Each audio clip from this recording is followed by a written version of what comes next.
Welcome, one and all. 2022 is the year, and this is February's show, our second Friday Art Talk. And I'm so delighted to be joined by Joseph and Dan today, who will share their work and their experience during this period that has kind of derailed our lives. But I would like to think that artists have held the compass for us and shown us where the true north is. So today we're going to get a whole load of wisdom, see beautiful.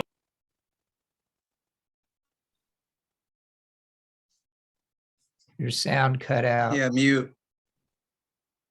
Gotcha. Just part way. So sorry about that minor technical interruption. But before we do that, I would like to greatly thank our sponsors, who are Flax Art and Design, who stepped in right in the middle of the pandemic and said, you know what, things are not going well for anybody, including us, but we are going to support the artists. So Flax Art and Design stepped in at a very critical time in the history of the country, but also in artists' lives.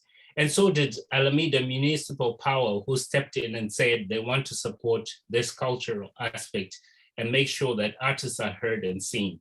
So I would really like to thank those two sponsors for making this happen. But mostly I want to thank the artists who have stepped forward, shared their work, and just been so generous with their wisdom and insights to make these shows what they've been. I say these shows because this show is being recorded and will be airing a week after. Will be airing a week after the discussion is wrapped up today. So you can catch that on FridayArtWalk.com.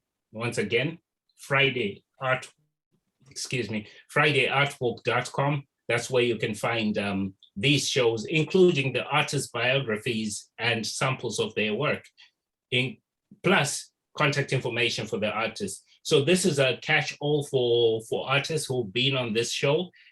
Do visit FridayArtWalk.com and you can find that information. The audience will be muted throughout the show during the interview, and we'll have a Q&A question at 8:15. So stay tuned for that. But in the meantime, you can also post your questions in the chat and we'll be attending to those as we go. This show is being recorded and will be airing within a week after broadcasting. That being said, I would like to give a very warm welcome to Dan and Joseph. And like I said, while we were prepping for this, I don't want to minimize artists' time or their talent. So we're truly grateful that we're putting a page in history, in the history of art in America and the world. So welcome, Joseph and Dan. And I will start with you, Dan, with you, Joseph. Tell us a bit about yourself and where you're from. Well, my name is Joseph Greeley. I'm born and raised in Berkeley, California. I'm 33 years old. I've been living in Berkeley, California for 33 years. My artist name that I go by is Modu, which stands for motivation, determination, willpower. The reason why I chose that name is because I went through tough times in my life, feeling stuck and lost, and went through some suffering, pain, negativity.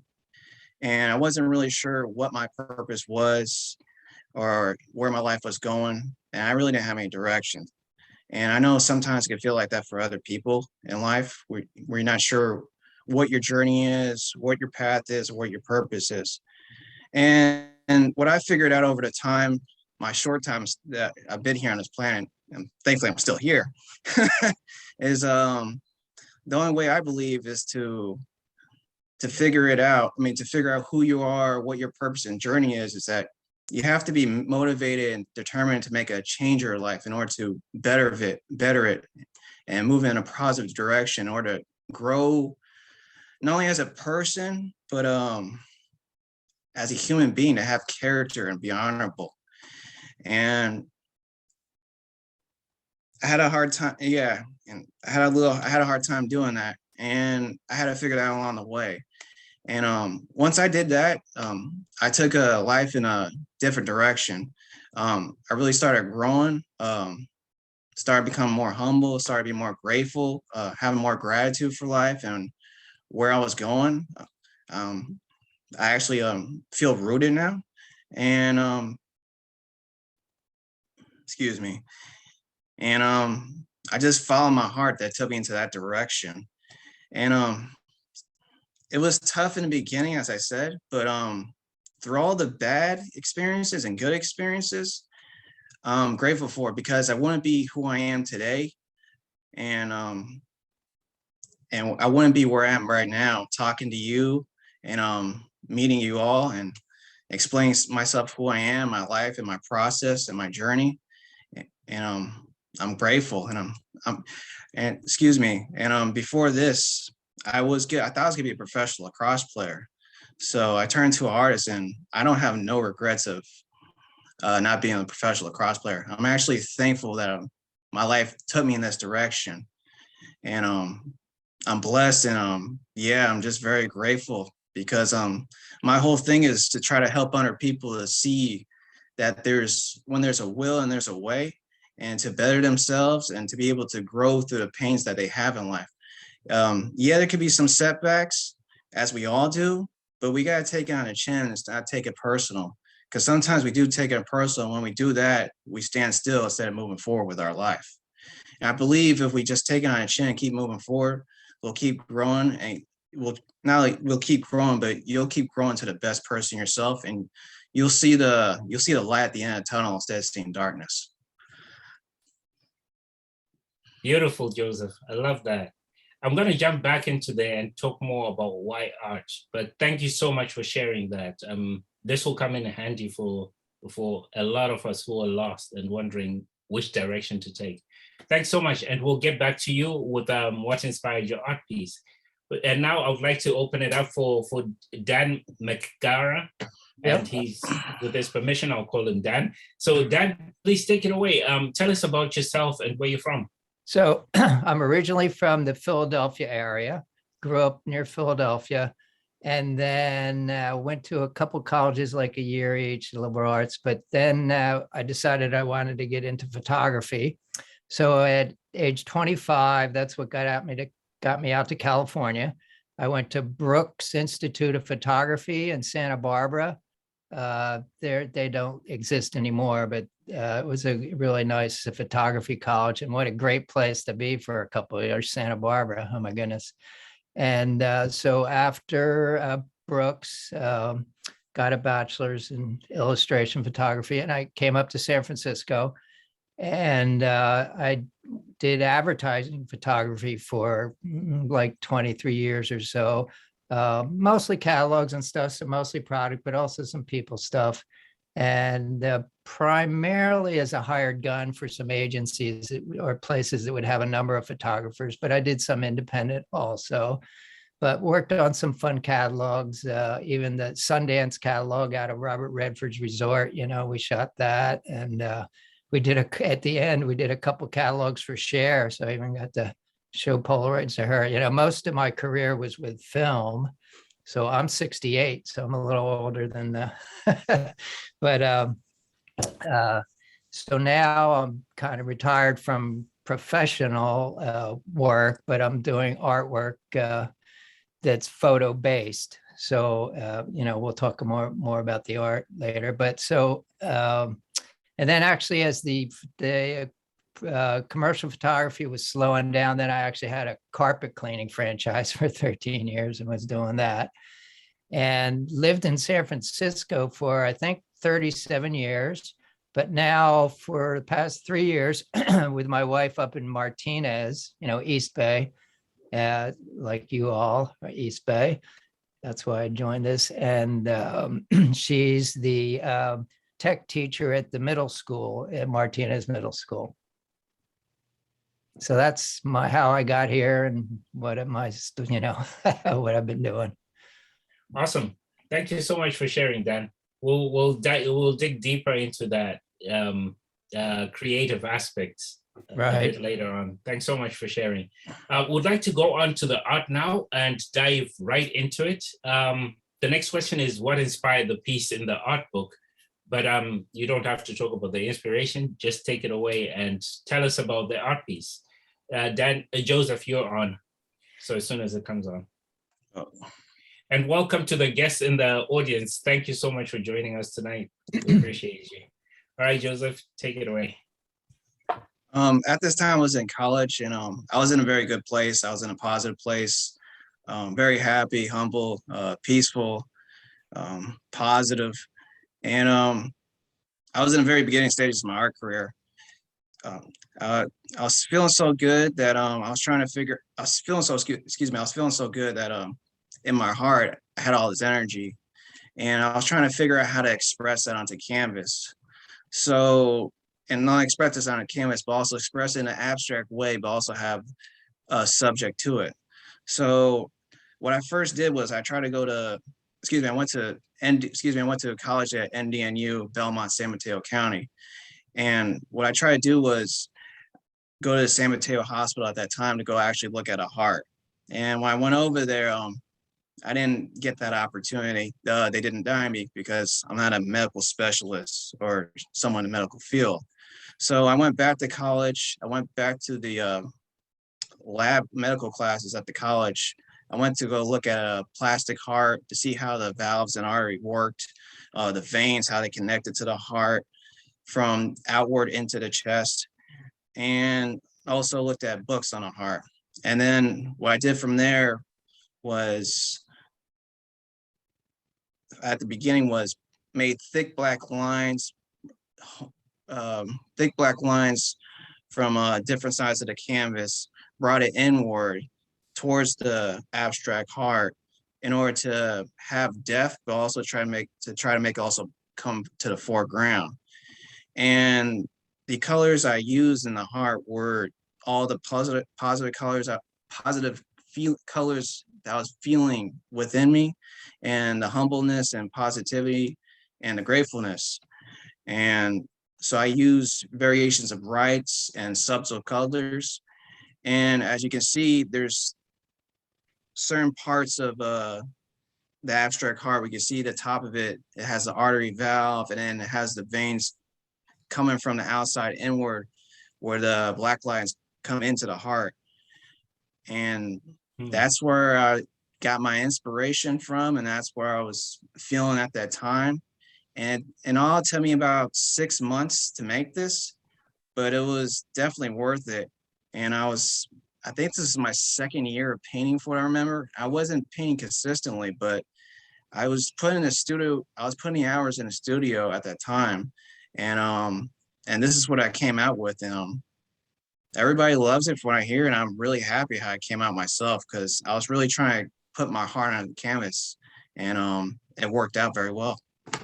All right, Joseph. So thanks so much for being so elaborate with your description of it. As I'm listening to you, I'm caught between, there's a duality there. You speak of feelings, what you felt in your heart. Yeah. And you speak of colors to express that feeling. And then you kind of like threw me a curveball when you said you went to a hospital to look at the actual heart. So there's this physicality, the reality, the concrete reality, and then there's the abstract to it. Could you tell me, could you speak on that if you can? Yeah, well, Those for two me, worlds? yeah, not a problem. For me, I'm a visual person. I mean, everything's visual in life. I mean, that's how we pick up experiences and information through our eyes in order to see the world, in order to bring it within us and to interpret it our own way.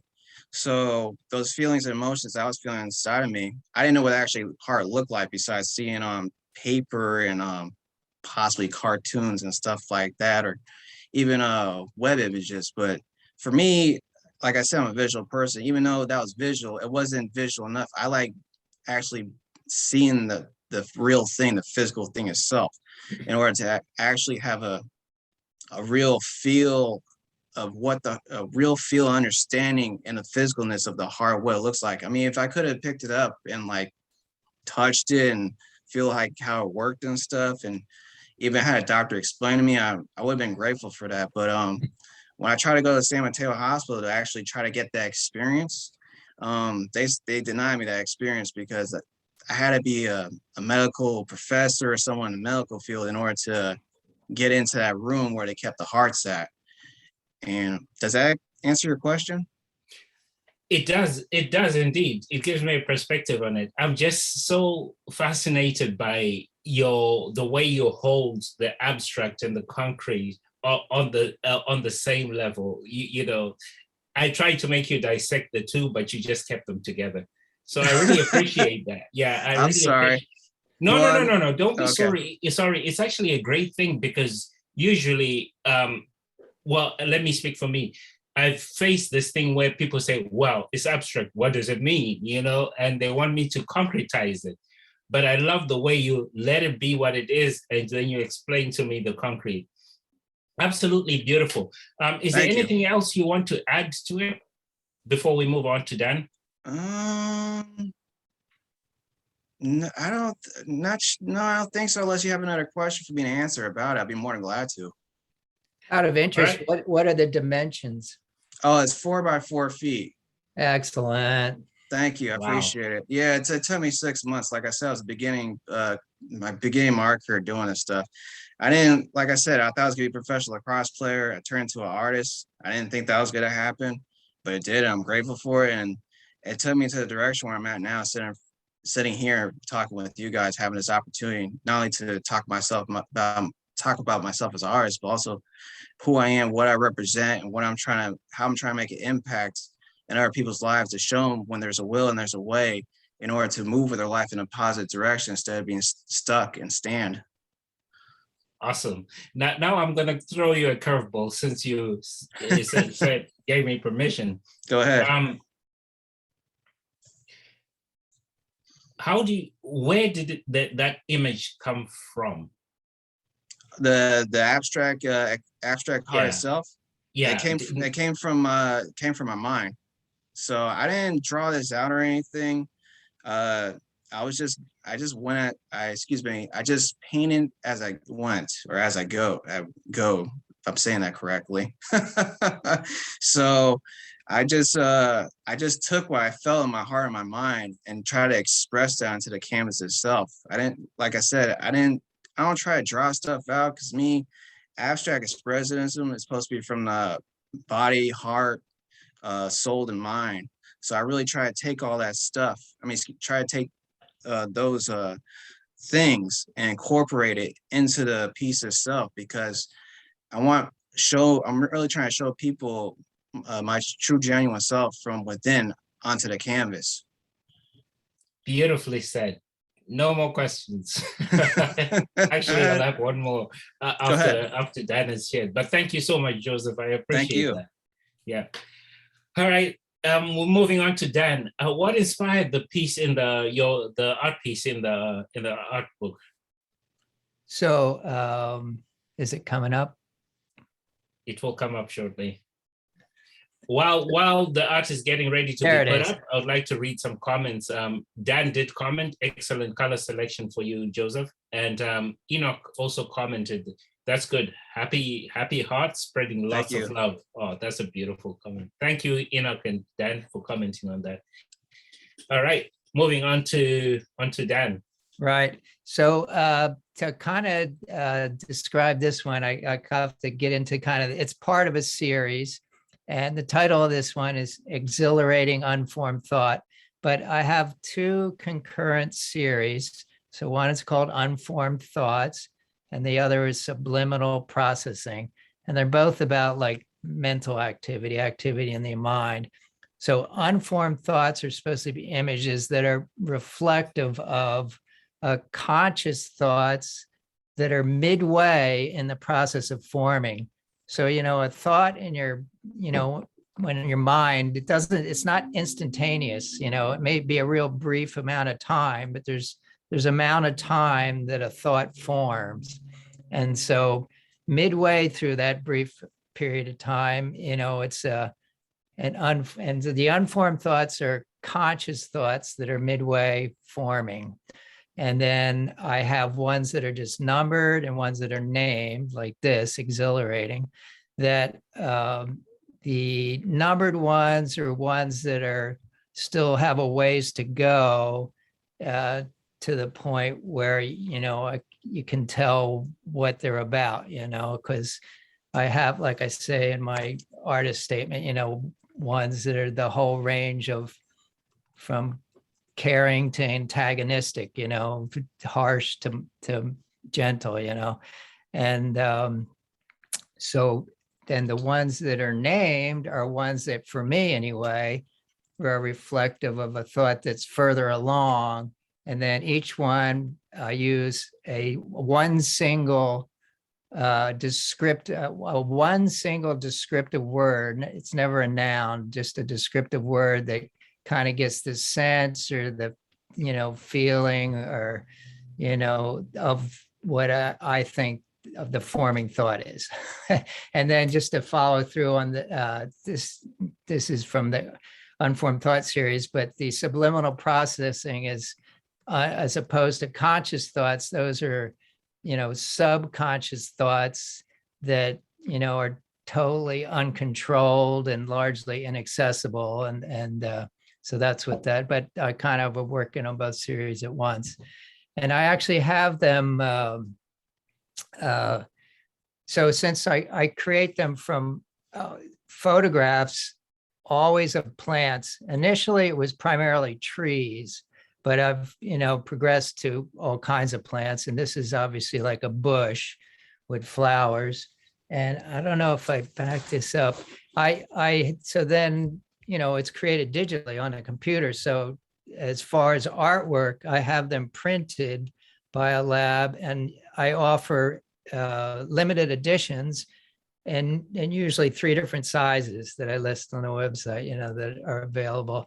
And typically the 2 largest sizes are actually, I have printed on canvas by a lab on a stretch frame. So it has a similar look to a painting. It's not like I'm trying to fool people that it's painting, but I like that look. I use real vibrant colors, and the canvas prints, just tone it down a pinch. And I think that hits the sweet spot.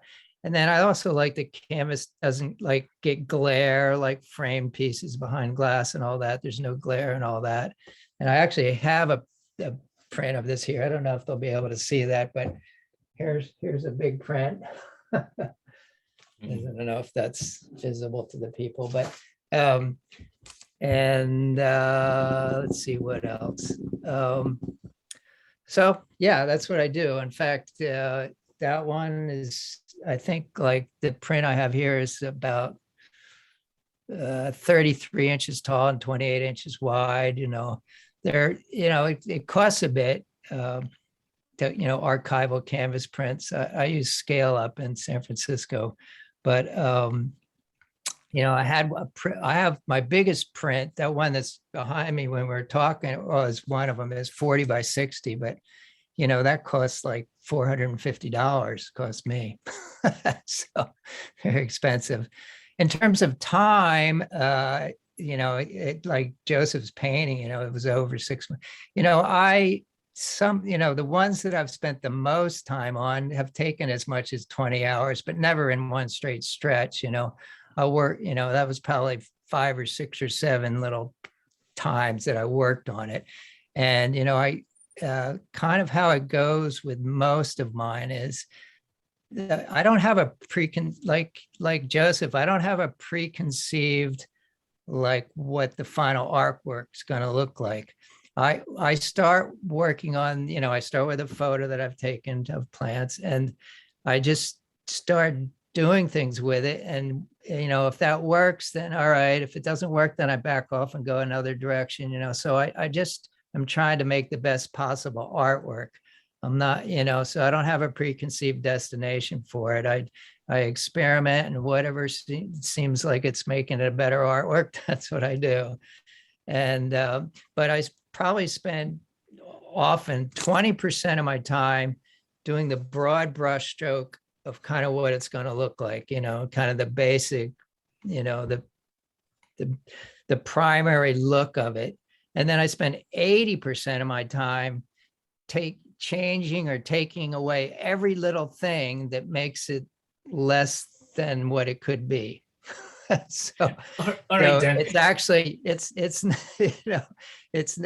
gets to be actually kind of psychologically grueling, because I keep seeing one more thing and one more thing, I could change that or eliminate that, or, bright specks that are along the edges. I don't like straight lines. So I'm erasing a lot of stems and branches, and then, maybe one area is a little darker, there's less saturation here or there. So So I spend a lot of my time just making every possible change that makes it less than what it could be. Thanks so much, Dan. Now, I'm really intrigued by, as an artist, I would love for you to comment on this idea that you start something without a preconceived destination per se, and then you begin to edit it to make it look right. In other words, you begin to edit it to go towards this non-existing destination. Could you speak more on that, diving in? Because Joseph also touched on that, that he just lets his feelings be expressed. Could you talk more on that decision making and allowing, so to speak? Yeah. I mean, and some of, you know, that this example that's in the book and that we just had up, that's actually, of the work I've been doing, probably one of the least abstract, you know, like, and then this behind me real quick here, that's one of my more abstract ones. And I don't know, it's like what I said. Well, I have to say that one thing that I usually do is right from the beginning is, you know, in Photoshop, there's vibrance and saturation.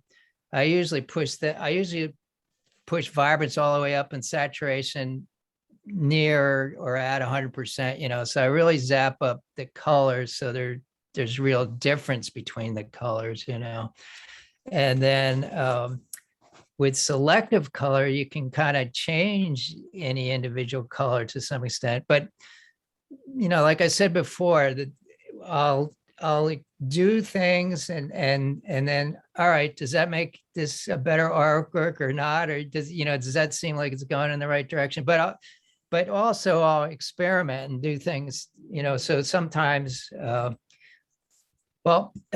one, the starting image, you know, I've learned more about what works as a starting image more if I want it to be one of these vibrant color ones. I also have a few black and whites, but, you know, if more or less, if you have a starting image with 3 colors to it, then I can change what those 3 colors are, but it's still just 3 colors, basically. You know, I mean, there's a lot of subtle variations of color, but, you know, like if an image was just, you know, blues and whites, you know, I could change that to red and yellow, but I still only have 2 colors, you know. So a starting image that has a number of colors are just subtle variations of colors, because when you increase saturation, the differences become exaggerated.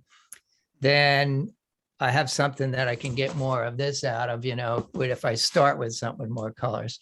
Although there are some things you can do, like if you have just 2 colors in black, there's ways to turn black into a color, you know.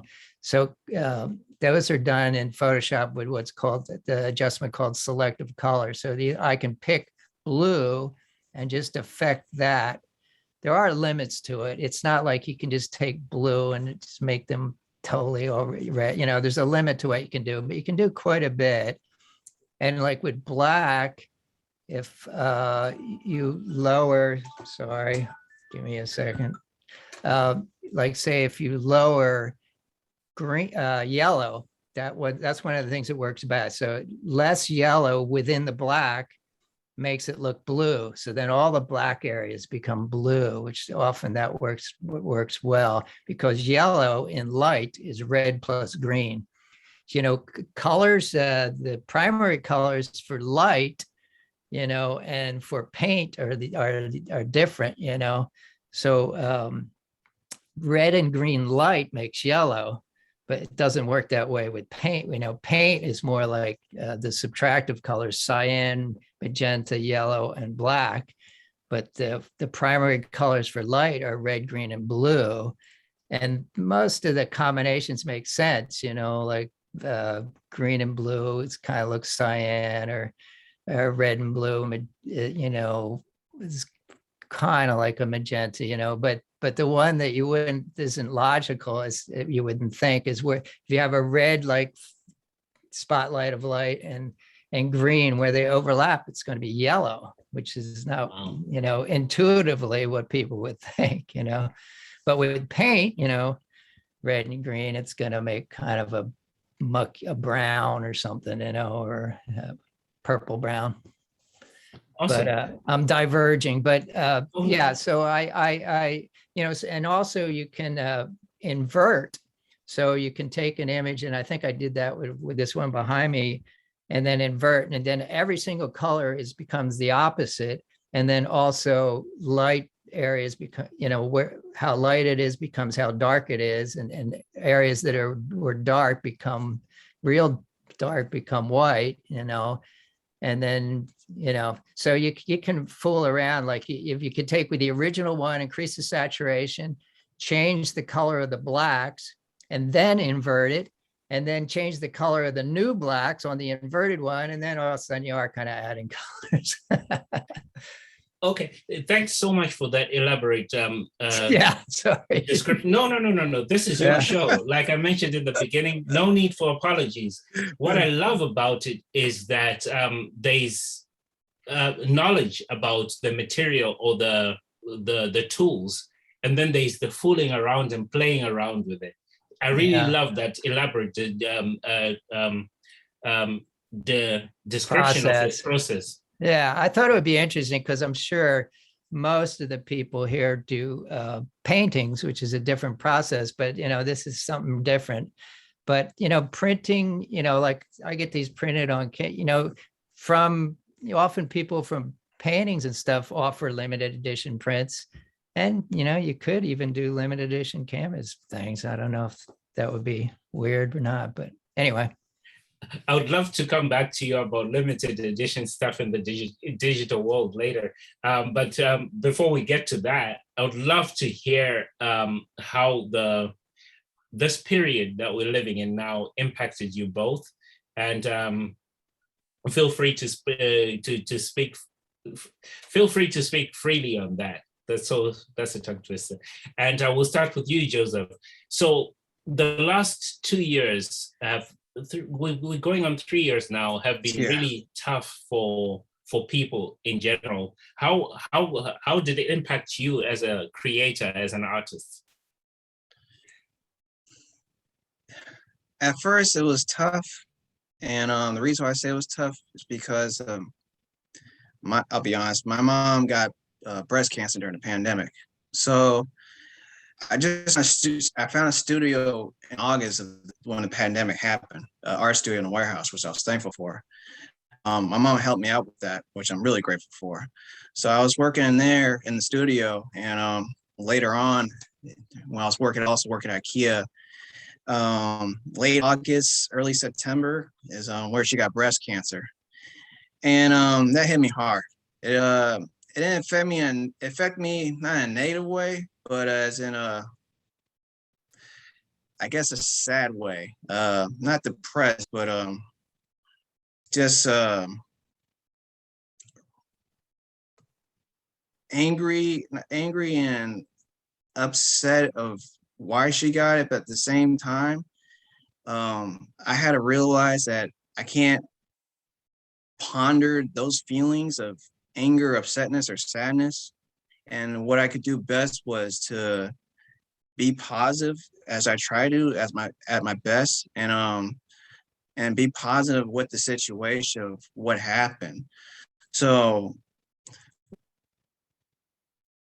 when I was dealing with that whole situation, I supported her, I helped her in any way I could, and not only that, but it made me work harder on my art and my business I'm trying to build with this art, and also made me realize, not take life for granted. I mean, I knew other people around me and friends that got cancer, but when it was a family member of mine, especially my mother, it hit me really hard. So, I mean, I just took those feelings and just turned to positivity and just motivated me and really made me determined of working hard on myself in order to grow into the best person I can be, not only for myself, but for my family, and to help her in this tough situation she was dealing with, and to work on my art and to be happy with what I'm doing, and to live every day happy, and to be thankful for every day, and to live every day as happy as positive I could, to not be down, not feel depressed, not feel anger or sad about the situation, and try to move forward with it. And when I did that, it really helped me. It helped me be more humble and be more patient as a person, and really be thankful that I still have a mother today. I mean, I know for some other people they don't have the same thing when their mother goes through this, or even through other situations. So I'm grateful she's still she's still here on this planet. And if it wasn't for, like, there's many experiences I had in life, but that one really hit me hard, as I said, because it's a family member of mine, and it just took it to another level. So I'm just, took it to another level. So for me, I just been really taking care of my health, exercising, working on my art, trying to just stay focused, stay clear-minded, not, like I said, not ponder on none of this negative stuff, because the negative stuff is only temporarily. It's not a lifetime. If you work on if you really work on your happiness and loving yourself consistently, then you'll take yourself a long way, and you'll be happy.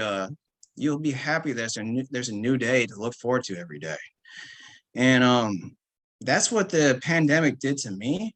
And it's been, it was tough at first, but it's a weird way to put it, but it's been a blessing in disguise for me. It's just, I haven't felt this good and been this positive like this before. I've been positive and happy, but not like this. And it can be hard to keep that up, because in a consistent manner, because there's things that can come at you at different angles. Like I said, negative situations, even stuff that just randomly happens. But I just, from that situation, it's just like I learned how to take stuff on a chin instead of getting knocked down by it and staying down. So, and just really made me believe in myself and my purpose, and just be thankful for God. And I still have a mother, like I said, and to be here and to be as an artist, and to show people, like, when there's tough times, you can get through it, and when the situations like that happen to you, or they're not happening to you, they could be, you got to look at it as if they're happening for you. If you start looking at it like that, then I believe you won't hold yourself so guilty or so down about what's going on around you, or with that situation. And that's what really happened to me. And like I said, it's been it's a weird way of saying it, but it's been a blessing in disguise. And I haven't created this much artwork. I can't remember when. So I've been even my landlord at the studio at the warehouse told me I've been prolific. Even my neighbor upstairs that lives above me says I've been prolific with it.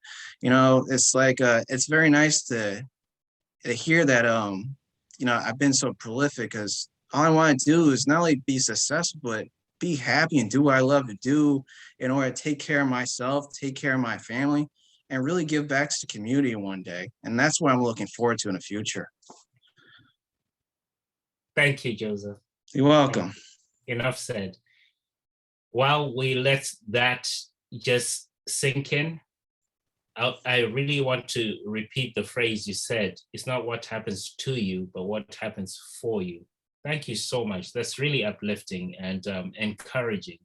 Yeah, because all I want to see is people at the best. Because like I said, I know we go through all tough times, and there could be small things here and there, but if they're small, then why ponder it? I'm like, if it happened yesterday, why think about it today? Like, you gotta learn from those lessons and experiences, and just take them on a chin, move on. Yeah, they can be hard, especially when your mother has cancer. That was like a knockout of the park, but at the same time, it's just like, you know what? Take a step back, look at the whole picture, and be like, okay, if this is the challenge I got to go up with, and this is what I've been dealt with, the hand I've been dealt with, then I got to work with it as best I can. Just like I said, I'm just thankful she's still here, and I'm thankful for the doctors at Kaiser that did the best of that job they could in order to help get rid of the cancer. So, awesome. Yeah. Thanks so much, Joseph. Before we move on to Dan, I would just like to acknowledge the comments in the chat. We'll start from the top. David has given us 2 comments. One is that Dan's piece is like a maze. It's like the maze puzzles, but with all the colors, it's quite a happy journey. Thank you for that, David. Appreciate that.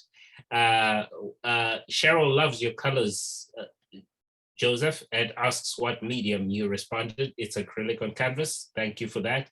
David comes back in the chat again, and it makes me think of random thoughts, colorfully flowering and manifesting into electric energies. Very cool. That's for your piece, Dan. ArtPush says they're sorry for what you're going through. That's for Joseph. I really love that piece behind you. Can we hear about that too? So we'll speak about that in a second, but we gotta give Dan his spot. You are so inspiring. Thank you. That's from Cheryl. Joseph, sounds like you're on the right path. A wonderful tribute to the power of art. That's also a comment from Cheryl. Thank you. What happens to you, but what happens for you. I think you should have that on a t-shirt. Beautifully expressed. We will have a lively discussion after this, but I do not want to shortchange Dan. Thank you so much once again, Joseph, and we'll move on to Dan. And with the same question, this period that we went through, these last 3 years, going on 3 years now, how did it impact you or your work? So since I, do my work on a computer, I'm kind of in a, narrow tunnel, in terms of doing the artwork, but still, you want to be able to connect with artists and other just, your community. And so that was less than what it could be. So that was definitely a bit of a negative for sure,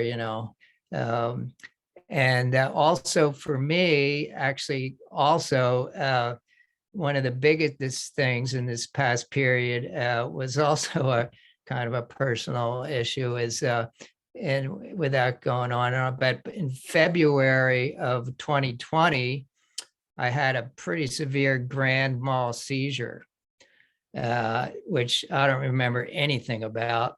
It happened at 4 o'clock in the morning, and I was shaking the bed so strong that my wife thought it was an earthquake. And then she called 911. When the paramedics got to the apartment, I was still in seizure.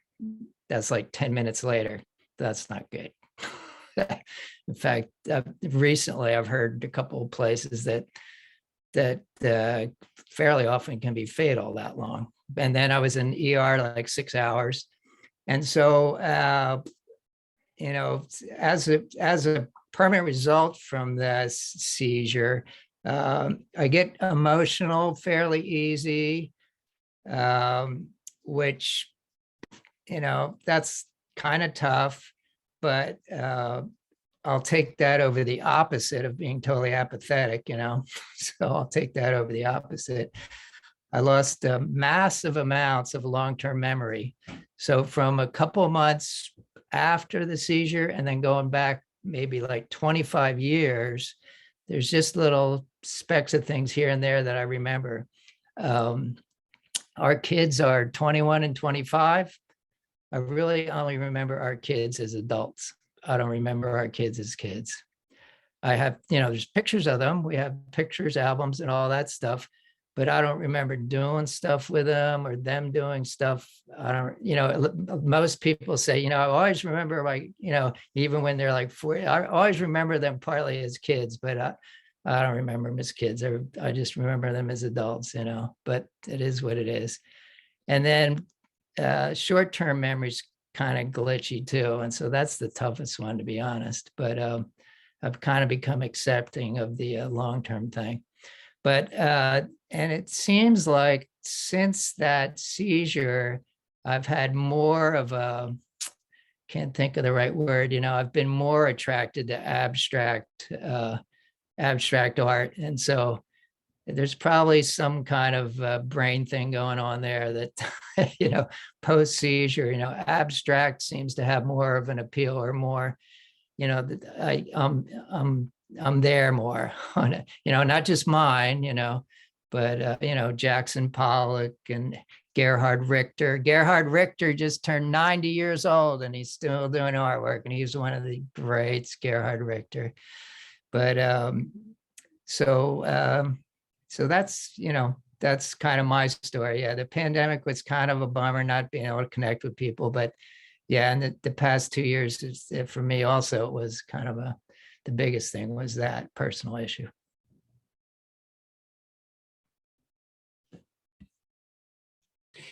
Thank you both for sharing so elaborately, and I'm humbled by this section of the panel discussion, because this is where we humanize the artist. Usually it's a label that's slapped on a creative person. You're an artist. But when we hear stories of loss, of struggle, of people overcoming such hurdles that other people probably have gone through or can recognize, then we put the human being back into the artist. And not only does this make the artist more accessible, but it also makes art more accessible to other human beings. So I really want to thank you both for being so candid, so open, and just so generous in sharing these journeys that you're going through. And the funny thing about these talks is I'm not sure if this is curated, but here we are in the realm of overcoming, about talking about positivity, talking about playing and allowing oneself to play when there's no destination, but just the faith that you will get somewhere. So to you both, I really want to say thank you so much. And we will open it up for discussion now. It is 8:18. We're 3 minutes behind our scheduled time, but that's not a biggie. That's just a British thing. So we do have a couple of comments. I'll jump to some announcements shortly. But before we do, if you have any questions, please put them in the chat so that we can engage our artists on those. And while the audience is at that, I'll jump into the comments right now from where we left them off. Dan, that was a scary thing to happen, and at the worst of time too, indeed. During the pandemic, that was terrible. And they also shared that their son had a grand mal seizure and it was terrifying. So glad you're still here and making beautiful art. It makes me think, people going through so much, but the first thing they want to do is give to the world by doing something they love. Isn't that remarkable? So to you both, thank you. It is a remarkable and honorable thing to give when you're in a moment of pain. It is remarkable. I thank you for that. Enoch writes very encouraging testimonies. Take care, Joseph and Dan. Continue your good works of love and hope. Beautiful. Dan, I find the brilliant colors in your work very exciting and powerful. Exhilarating is a perfect title. Wes and Jess, so sorry to hear that. So what we've done is brought a community together, given art and another layer, an extra layer of personality. Not only personality as in what it looks and feels like, but as in the fact that there's a person behind it. So thank you both once again. While we wait for questions, I will go through some announcements. East Bay Artist 2021 art book is available at eastbayartbook.com. That's eastbayartbook.com. If you haven't gotten a copy yet, please do get a copy. It's an absolutely beautiful gem. And everybody I gave a copy to is asking if there's a second book coming this year, not knowing that it's actually the third year one if one is made this year. A limited edition of the books are also available at Modern Mouse Gift Shop Books Inc. Once again, Modern Mouse Gift Shop Books Inc. in Alameda, and at the Berkeley Art Museum and Pacific Film Archive. So that's 3 places: Modern Mouse Gift Bookshop Books, sorry, I'm stumbling all over myself, in Alameda, Berkeley Art Museum, and also at the Pacific Film Archive. If this is all too overwhelming, please just get in touch with artpush.org or go to fridayartwalk.com and contact us through there. We'll get you that information through to you. Catch this show and past episodes and learn more about the panelists at fridayartwalk.com. Once again, fridayartwalk.com. You can contact Dave, Dan, or Joseph through that, or you can contact previous artists, including Pam Uzel, who was one of our first panelists here in 2020. Good to see you, Pam. It's such a pleasure to see you. And I think your show is up in the archive. So thank you for being around, Pam. So lastly, again, I would like to thank Flax Art and Design, because you did the most human thing to do during a pandemic and supported artists.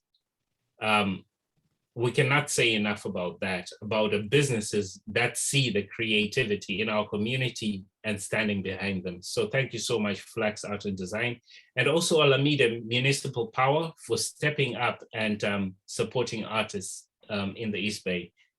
Your generosity is truly, truly appreciated. Panelists, of the panelists' time to make artist announcements is now. So if you have anything going on, please do share. Dan and Joseph, this is your time to announce anything that's going on in your lives. Yeah, actually, I signed up. I'm going to have a booth in an art fair called SuperFine, and it's at the Fort Mason Center, March 4th, 5th, 6th. And it has, I think, 55 booths. It's, it's inside, but it's, I think it's like $18.50 to get in. So just so you know, but it should be cool. Hopefully I'll finally start selling some stuff. Awesome. Thank you, Dan. Super. Joseph, fine. any art news to share? I don't have any exhibitions or events going on at this moment. I'm still looking into that, but I have my website. You can find me at www.moduartwork.com. Also, I'm on Instagram at moduartwork. That's my Instagram name. And I'm also at Etsy. You can type in the search bar, Modu Artwork, and you'll find me there also. And what else? Yeah, and also I made a short clip, video for this Zoom meeting tonight. So it's up on Instagram, and people are more welcome to see that. So I did that for tonight. People want to check that out, of how my abstract expressionism pour process works. Okay. I would really like to thank ArtPush here. Actually, all of Dan's information is on fridayartwalk.com. So you can just go to Friday Artwalk and you'll get all that information, including Joseph's information also, which has a link to the video he's talking about. So the go-to place is fridayartwalk.com. So if you just visit that, you can find all that information. Thank you so much for sharing that. A couple of more announcements before we open it up for our wonderful audience who made this happen to share their announcements too. Join us for the second Friday in March when we have this going on again. Guests to be advised, to be what's TBA stand for? To be advised, right? I think so. To be announced. To be announced. Guests to be announced. If you want to be part of the panel, if you have been on the panel before but feel it's time to come back again because it's been 3 years, hint, hint, do let us know. We would love to hear from you, because it's amazing that this has been going on for 3 years, and we'd love to see where artists are, new and old. So, or if you know of an artist who will be great for the panel, just for the simple fact that they're an artist, let us know, and we'll see into booking them on. That being said, I do apologize for stumbling so much. It's been a hard 2020 to begin, but kicking it off with such a wonderful art discussion, wonderful artists, amazing human beings. Your generosity is humbling. To both of you, I say thank you so much. To artpush.org or ArtPush, the nonprofit, thank you so much for making this vision come true. and also for giving us something to hold on to and saying, oh, by the way, during the pandemic, this happened, an art book. So with that being said, I want to bid you all good night, and we can hang around for a couple more minutes and just have open discussion. Thank you all. If there are any questions, this will be the time. I am so impressed with you all. Thank you, Pam. Thank you so much. I have a real quick announcement. We're going to do the art fair this year. It's going to be the first time in 2 years that we're going to do it. So it's going to be Sunday, July 3rd. First Sunday of July. But I will send out, I'll be putting out a lot of more information out soon about it. That's the only thing I think that we have tomorrow the meetup is canceled. The in the park meetup is canceled, but it should continue back in March. We'll be back on again. We'll be back in April. I mean, we'll be back March, but not till early April. Yeah, make it not by second Friday. Oh, I think if you guys are cool with it, I'll talk to you about it later. But No, we would love you guys to, if anybody else wants to pick it up, we don't want there to be a lag. I was So going to talk to you guys about it, but I just haven't had a chance to. Don't talk to us. Sorry. Okay, everybody. while you guys bicker, Pam also has a podcast called Art Heals. Pam, do you want to talk about that and also about the exciting stuff happening? Sorry to put you on the spot, but that's what friends do. Well, thank you. I appreciate you. I have a podcast called Art Heals All Wounds. Nice. And I have to say, these two stories I heard tonight are some pretty amazing examples of how art does heal your wounds. But I started that in the pandemic too, and it gave me something to keep me inspired and keep me focused and keep me creating. But mostly it's hearing the stories of other artists. There's so many inspiring people and they have amazing stories, and their art engages with some pretty big issues. So it's been a huge learning experience for me, and I love doing that. And also Sarah helped me out when I was learning. Do you remember that, Sarah? The other Sarah Edge. what did I do? That's what I was thinking. Wait, somebody from this group let me do an interview for them for my class. Oh, that was me. That was you. So you helped me. Oh, that's great. You helped me have the courage to even do this. So Oh yeah, I loved that. And Yeah. you were so, I loved how professional you were.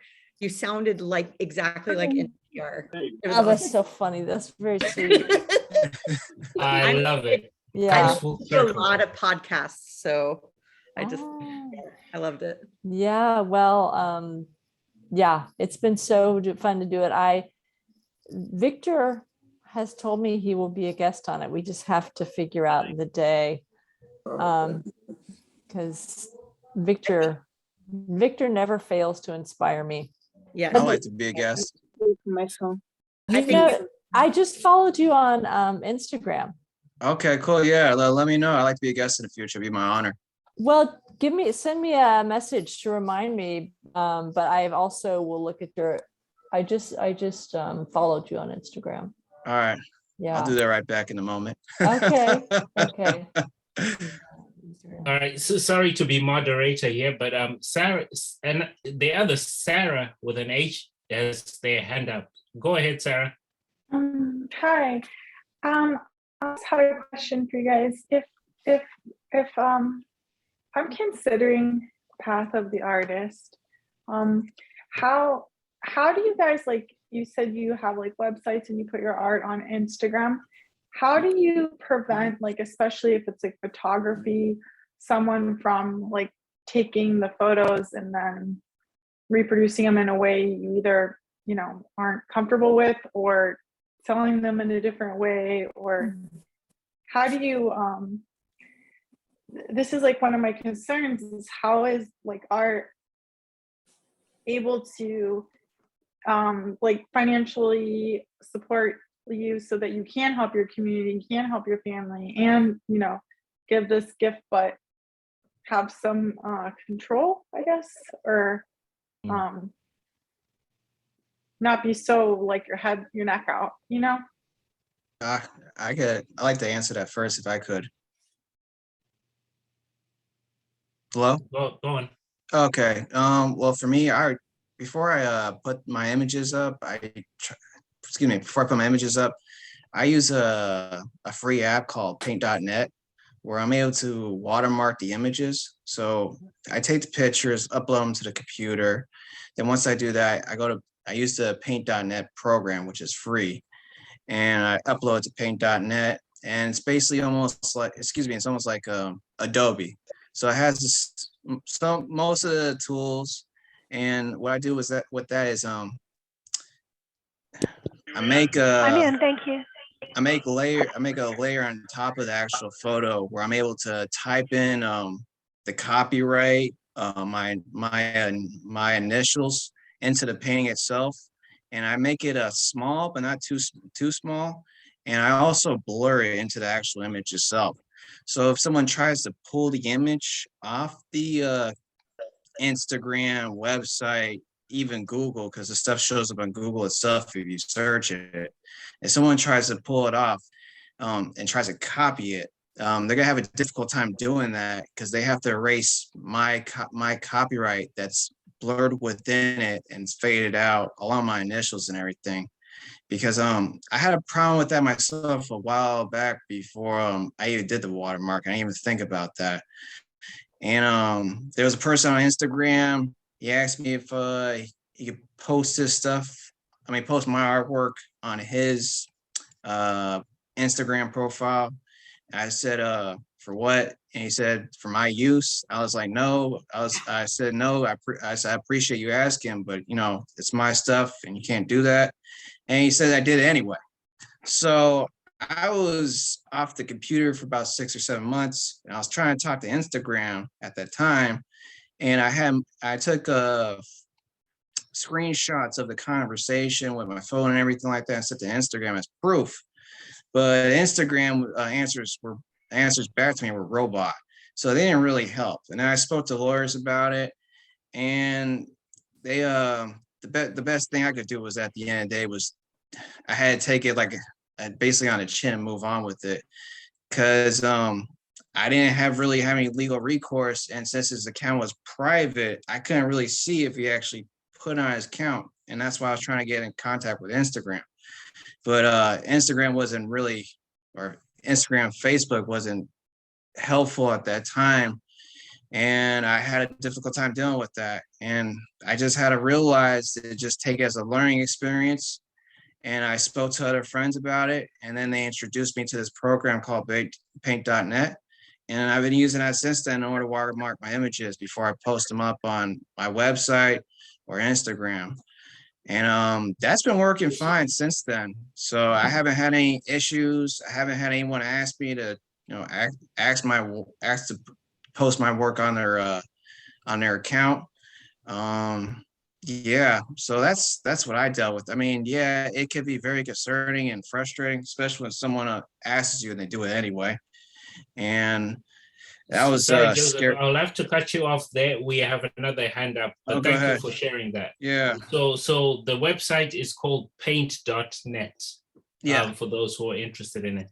Dan, you do have your hand up. Sorry to cut you off, Joseph. Yeah, but just thanks for real sharing. quick. So, Sarah, for one, like mine's, my images I create on a computer. So the final ones are very large file sizes, so they can be printed big. So like 400 megabyte TIFFs or something, they're huge.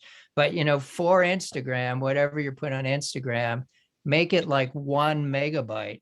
So somebody maybe could do what Joseph's friend did. They could put it on their, but nobody's going to be able to make a good print of it. They're not going to be able to sell an artwork from what you have on Instagram, because 1 megabyte isn't going to make a good looking print. So you can have a fine looking Instagram post with a 1 megabyte image. So nobody's going to be able to print that and sell it. So it's not like somebody can sell your artwork. And then for website, if you really want to be safe, if you use